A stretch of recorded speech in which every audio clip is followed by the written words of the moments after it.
welcome to Adaptation, where we show you that just because you can, doesn't mean you should. Let's talk a bit about retcons.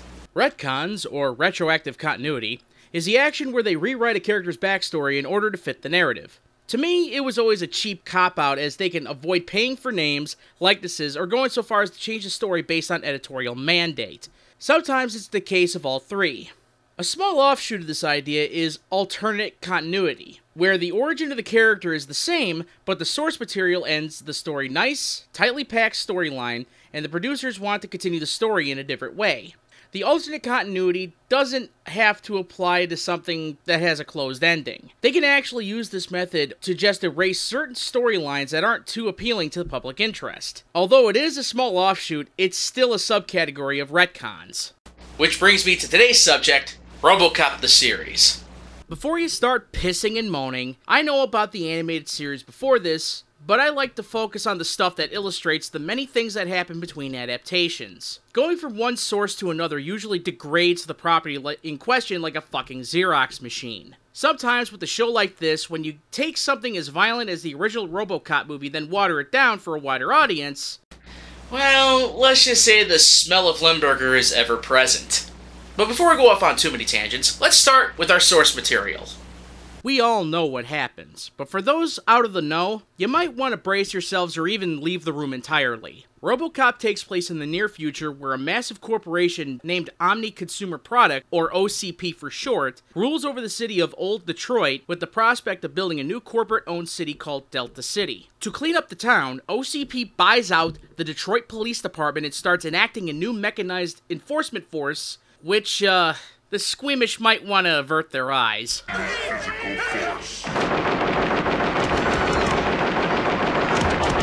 Yeah, it fails. When that happens, the Robocop project gets approved and they start looking for a subject. Enter Alex J. Murphy, a transferring officer starting his first day at Detroit's worst crime-ridden areas. After suiting up, Murphy and his partner Ann Lewis take on a bank robbery call which ends in the crook's hideout. After Lewis gets knocked out, Murphy is... I'm about to show the clips, so again, those with weak constitutions turn the hell away. I promise this will end when I stop reviewing the movie.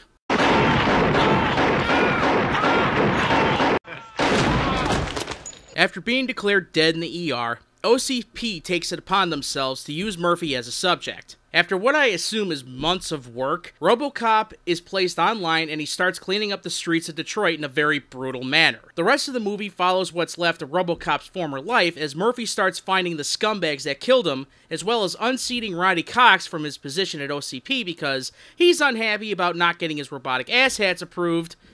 I'm not here to review every plot point. Go watch the movie! And that's it. After that, 2 sequels were made, with scripts penned by the ever-loathed these days talent of Frank Miller. Even after Robocop 3 bombed, MGM-owned Orion still saw promise with the franchise and continued forth with the production of a syndicated TV series, but decided to go back in a direction rarely seen in adaptations. They turned the initial writing duties back over to the original screenwriters Edward Neumeier and Michael Miner.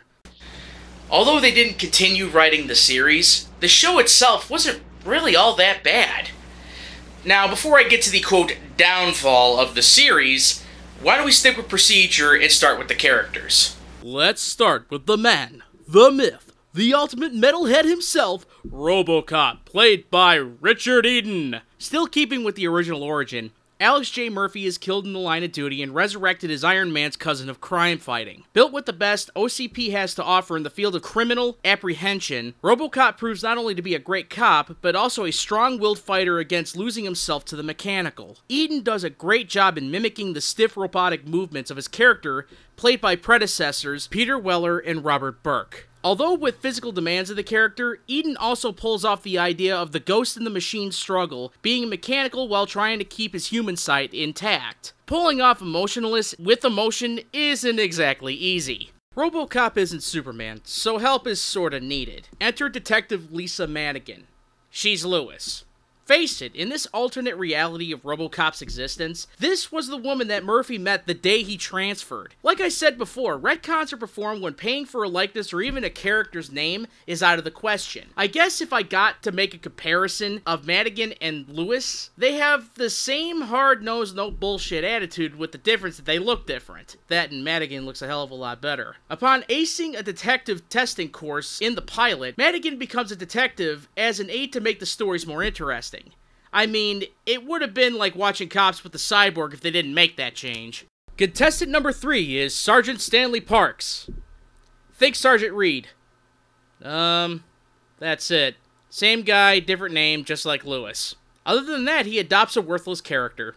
Hey, what a segue! Here comes the headache. Gadget. The fucking annoying-ass kid. Luckily, the producers of the show had more fucking sense than most producers on most others and tried to keep the kid-related stories to a minimum. They still weren't on the same level as the guys behind Doctor Who because they still had kids in this thing. Gadget is like the station mascot or something after getting adopted by the sergeant, and for the most part shows no real point. And yes, I stand by that statement.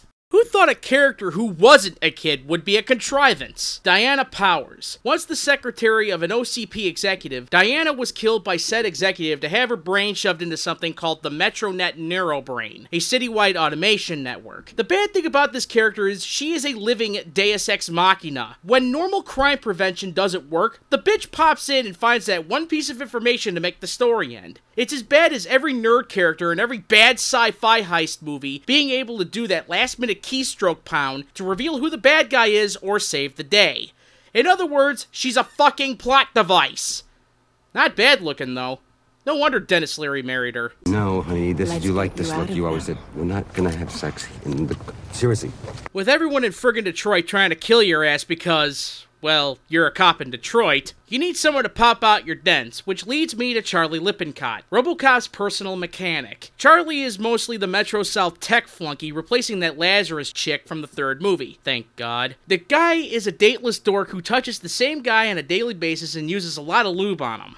Fuck you! I can take cheap shots if I want. It's my show. Yeah! Finally, we come to the big cheese of the OCP itself. The guy that makes you want to punch a fuck ton of one-percenters, the chairman. You know how in the first movie, the old man seemed to be out of the loop on his subordinates' activities and just did what he thought was right? That was the snapshot that made this character's, character. We need a frickin' thesaurus. Anyhow, the chairman is usually portrayed as a nice guy who's disconnected from reality, and when things start going bad, he uses whatever good judgment he has to correct the problem, all the while saying damn the prophets. Yeah, I live in the real world and even I can't believe this shit even has the remote possibility of happening. I'm referring to the chairman saying damn prophets, not having greedy employees. That part I actually believe would happen.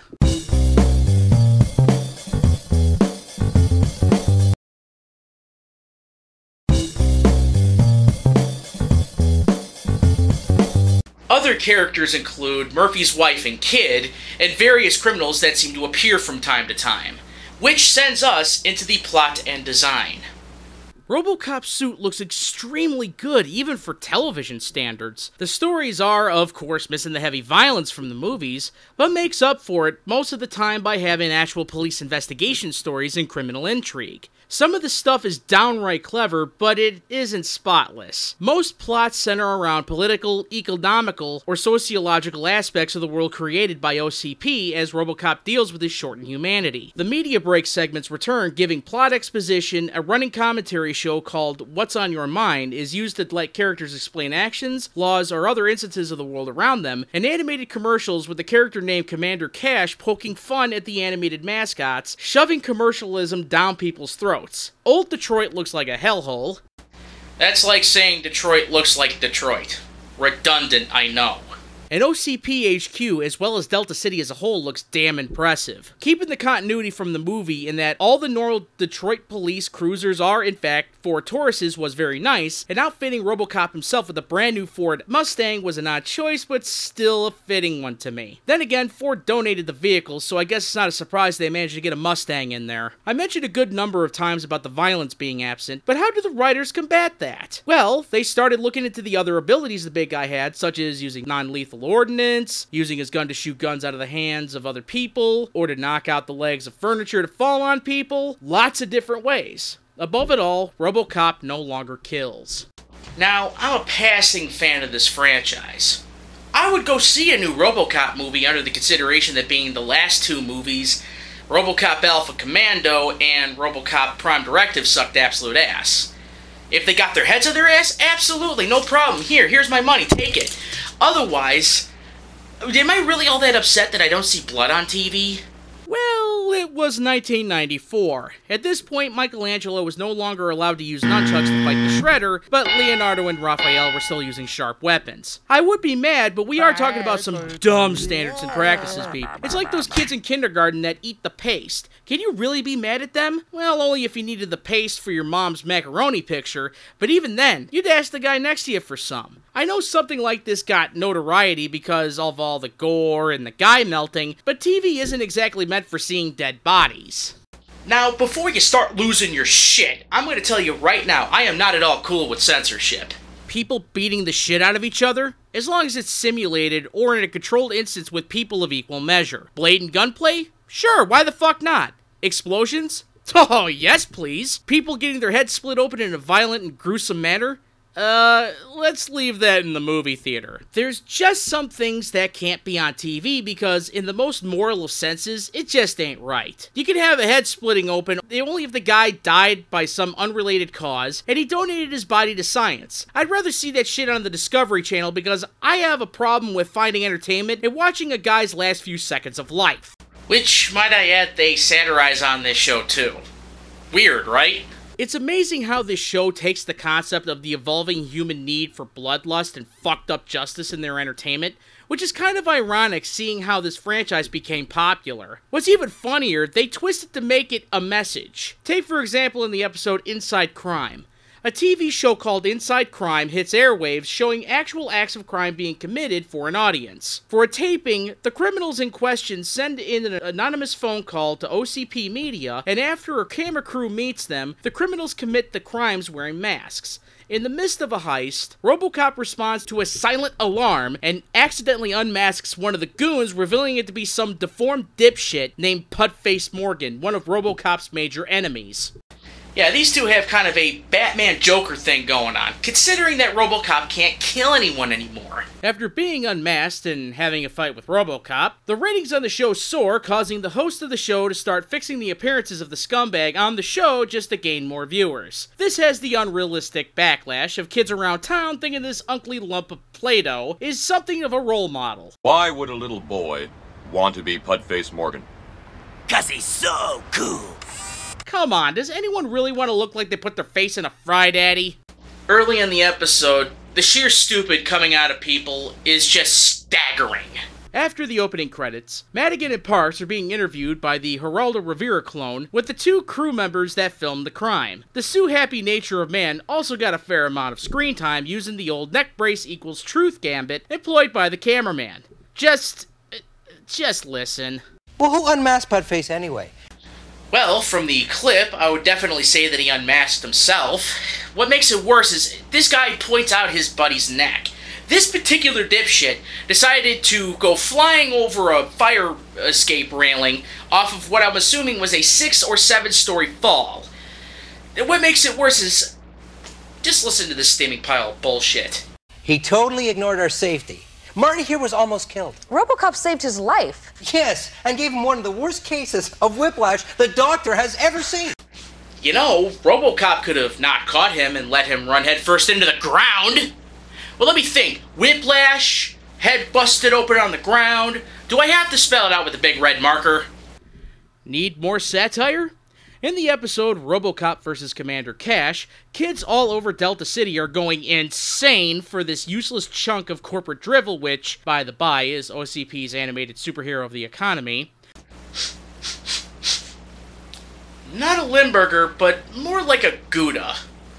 Because of some insane marketing ploy. So insane, it actually uses subliminal messages and psychoneurochemicals to make kids obey the animated punchline. This has the effect of making them want their parents to buy stuff for them. Well, after the warm-up scene with Robocop chasing down a truck full of Commander Cash toys being hijacked by a bunch of kids, Charlie is loading Robocop up with non-lethal stuff so he can interact with the crowd at the new OCP mall opening, but because of the chase, Mannequin is rather pissed at her life. I'm never having kids. Ever. Ever. You guys want to know why? Why? Because I just spent the last 4 hours, got it? 4 hours processing whiny, screaming juveniles, and then calling their whiny and screaming parents who swear their little Bobby and Susie couldn't possibly have thrown a trash can through a toy store window and cleaned the place out of Commander Cash toys. No, and if they did, whose fault is it? It's mine, yes. They blame me. They blame OCP. They blame Commander Cash cartoons. They blame everybody but themselves. And if you even suggest or even think that maybe, just maybe, they're not properly supervising the little monsters, they get right in my face. Mannequin! What do you know about kids? How many kids do you have? What do you think I should do based on your own barren existence? One of them actually called me barren. Can you guys believe that? No. Good Christ, woman! Lay off the Red Bull! Hey, look what I got! It's Little Miss Bag of Guts. It came with my Major Market doll. Cool, huh? I change my mind if things get out of hand. Shoot me. Not before me, you fucking selfish bitch! Well, the guy who was supposed to play this Colonel Moneyfuck at the mall is replaced by somebody who's aware of the plan. Here's a nice little piece of trivia for you. Take a guess who's playing this Commander Cash guy. No cheating. Hey! Close that open tab! Here, let me give you a hint. I have come here to chew bubblegum and kick ass. And I'm all out of bubblegum. Yep. Rowdy Roddy Piper himself, ladies and gentlemen. I guess after you do Hell Comes to Frogtown, this is pretty much where your acting career goes to die. Well, at least he still had the WWF. Anyway, after causing another run amok at a mall, Commander Piper guy gets stopped by Robocop. Piper uses the kids to protect himself from Robocop, then takes the opportunity to run away, but not before getting tagged in the ass with a tracer. Robocop follows him back to his hideout and ends up getting pinned under sacks of cement. Rowdy Cash asks Robocop for his data spike to help him play a recording. We come to find that a guy named Tex Jones, a scientist with a knack for art... An artist named Tex Jones? Tex Avery? Chuck Jones? I'll allow it. Is just finishing up his latest invention with some kind of spy message system when the scumbag of the episode comes in, tells him that what he's going to do, then when Jones refuses to work with him, blows his ass up. Jones ends up insane, thinking he is his creation of Commander Cash. I won't bore you with all the details. The dick goes to jail, the nut job in the costume goes free. Usually a guy like that goes to Arkham Asylum, but this is the oh-so-real world of Robocop. A world that tells kids the lesson that buying worthless shit is wrong, but then makes kids want to buy Robocop action figures? Nice. If the move was any smoother, it'd be diarrhea. This show isn't without the silly-ass moments. In the episode Mother's Day, Gadget gets pissed that she doesn't know who her real mother is, and some bad jerk-off named Stitch Molotov. Don't call me Stitch! Oh, fuck you, Scarface! My show!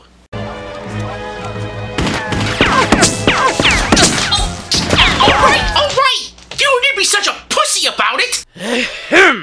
As I was saying, this Molotov guy gets busted by Sarge Parks, so Molotov gets the idea to get Gadget's mother to kidnap Gadget to get back at Sarge Parks, and the woman isn't her mother, but the woman after a while doesn't want to turn Gadget over to Molotov, and they try to escape, but they get caught, so Molotov tries to kill them both, but Robocop breaks into the warehouse that they're at, and a fight ensues, and then we find the woman was a number runner, and she tries to break Gadget out, and bullshit, and Parks then says the woman really is Gadget's mother. Stop! This episode is total bullshit! Okay. There's only really one reason why I brought this episode up. It is because I really wanted to do this joke. This is the song written for the fight scene. This is the fight with Robocop. He tried to kill me with a forklift. This show has a real issue with names. Aside from the nicknames of the characters already mentioned, they decided to do little subtle jokes with other people's names. Oh, you think Tex Jones is a hoot? Check this out. What kind of a man has a place like this, Jerry? A man who ain't expecting us, Tom. Tom and Jerry? Seriously, that's fucking lame! Hey, look at this asshole's file. Dr. Crazy Millardo? Crazy Millardo? Crazy? You know, there's a thin line between not trying hard enough and trying too hard. There's also the matter of those who know Robocop's true identity. Along with Madigan, Parts, Diana, and the chairman of OCP, Murphy's father knows he's Robocop. Only 4 other people knew Robocop's identity outside of friends, in which they were all enemies, and all of them bit the dust soon after finding out. As a matter of fact, one of them actually did turn into dust. The very last thing. Oh. During the end credits, this song plays. This is a song written by Joe Walsh and Lita Ford. I always hated power ballads, and this fucking song makes me want to punch my TV and stick a data spike in my ear. I've seen dumbasses on YouTube try to say that this is a good song. It makes me just want to walk up to every last one of these motherfuckers and pistol whip them like the clown shoes they are. Exactly why did this show fail? Well, mostly because fans of Robocop gave up any hope of anything Robocop being good again, especially after that steaming pile called Robocop 3. This show barely got enough time to even attempt to grow in its beard before getting the axe. I gotta say, it was a real shame because there was a lot of potential in this series. A few funny moments and one-liners, the jokes made at the expense of corporations and consumers as a whole, the decent action sequences, and quite a bit of creative writing was worth sitting through. In the end, is this show any good? Aside of the cheese factor, this show is really good. Even with the lack of violence, it sticks rather close to the original source material, and like I said before, the production was pretty high grade, even for television standards. Should you check it out? Yeah.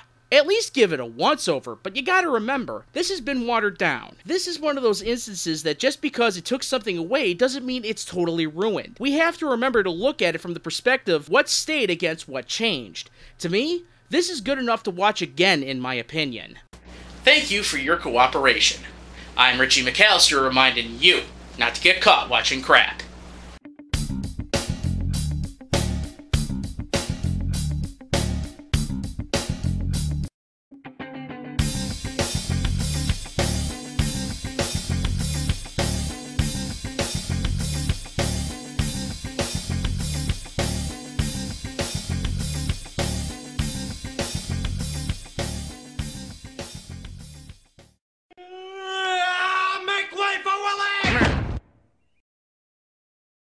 I can't help feeling, well, special. You are special, Rocky. Everyone is. Did he just call everybody retarded?